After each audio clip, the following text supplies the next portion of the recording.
थाना नया गांव अंतर्गत अज्ञात हत्या के प्रकरण को सुलझाने में पुलिस को उल्लेखनीय सफलता मिली है। दिनांक 16 जुलाई को दोपहर में एक घटनाक्रम हुआ था जिसमें व्यक्ति हैं गोकरण सिंह, इनकी हत्या हुई थी और इनका जो शव मिला था वो जो खेत था, खेत के वहाँ एक इनका टेम्परेरी स्ट्रक्चर बना हुआ था, वहाँ इनकी लाश मिली थी और उक्त संदिग्ध परिस्थिति में मिली हुई शव का पीएम कराया गया।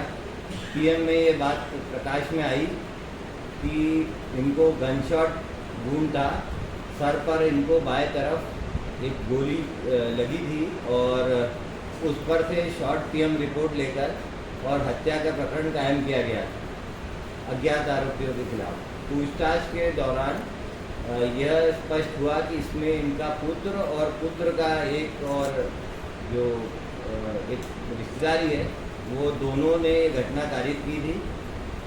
पूछताछ के आधार पर जो घटना में इन्होंने कट्टा प्रयोग किया था वो भी जब्त किया जा चुका है और दोनों आरोपियों को गिरफ्तार करके रिमांड हेतु माननीय न्यायालय प्रस्तुत किया। हत्या की वजह क्या रही सर? हत्या की वजह ये थी कि जो पूरी पृष्ठभूमि स्पष्ट हुई कि गुरुकरण सिंह के कुल 3 बच्चे थे, उसमें 2 ने तो आत्महत्या की थी और ये जो पुत्र अभी जो आरोपी है इसका इसके ऊपर एक 376 का मुकदमा चल रहा था और जिसको लेकर के जो संबंधित पक्ष था उसकी और ये पिता पुत्र दोनों की मारपीट वगैरह भी हुई थी, तो एक वो दुश्मनी चल रही थी, इसकी एक पृष्ठभूमि बनी हुई थी।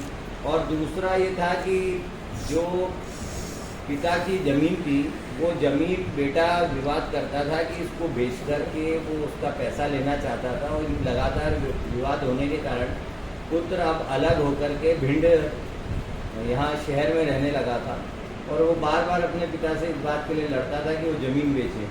तो फिर उस पुत्र के ने प्लान किया अपने रिश्तेदार के साथ मिल के कि क्योंकि ये इस तरह की जो पूर्व से विवाद की स्थिति बनी हुई है तो इसको हत्या करके उस और इंगित कर वो जो फरियादी पक्ष है 376 का उसको भी मुलजिम बना देंगे और साथ ही इसके मरने से पूरी प्रॉपर्टी मिल जाएगी जिसको बेच करके और अच्छी राशि भी मिल जाएगी। तो ये इस तरह से इसका लालच ही एक षड्यंत्र का कारण था और फिर इसके जो सहयोगी रिश्तेदार ने इसकी मदद की और दोनों ने जाकर के पहले तो पिता से समझाने धमकाने की प्रयास किया, उसके द्वारा स्पष्ट इनकार करने पर इनके द्वारा उसको गोली मार दी गई जिससे उसकी घटनास्थल पर मृत्यु हो गई और ये फरार हो गए।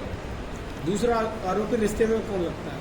वो चचेरा भाई बोलते हैं, साड़ू का बेटा बताया गया है। अभी वो उसकी पूरी फैमिली ट्री क्लियर कर रहे हैं। हत्या के बाद आरोपी भाग गया था घर में छुप गया देखिए था? वो स्पॉट से भाग गया था पर बाकी आगे सब प्रक्रिया में शामिल रहा। उसके द्वारा ये बोला गया कि मैं तो घटना के समय भिंड में था, मैं घटनास्थल पे था नहीं। तो नया गांव की टीम और साइबर की जो टीम है ने संयुक्त रूप से ये कार्रवाई की है और विश्लेषण अनुसार जो घटना में प्रयुक्त कट्टा है वो जब्त भी किया जाए। इसने आरोप लगाया था कि पिता के साथ मारपीट हुई थी कुछ दिन पहले, क्या उसी पक्ष को फंसाने के लिए किया था? तो ये चाहता था कि उस तरफ इंडिकेट करके उस तरफ उनको फंसा दें तो वो काम भी उस मामले में भी राजीनामा करा सकें और दूसरा ये जमीन का मृत्यु होने से जमीन जो है उसको बेच भी पाएंगे। अभी हाल में कोई नदी के पास 2 बीघा जमीन थी, उस 2 बीघा जमीन की ज़्यादा जिद कर रहा था। इसके अलावा भी जमीन थी, करीब 20 बीघा जमीन है करीब उसकी, पर अभी फिलहाल वो कह रहा था कि 2 बीघा ही बेच दो तो थोड़ी व्यवस्थाएं अच्छी हो जाएं।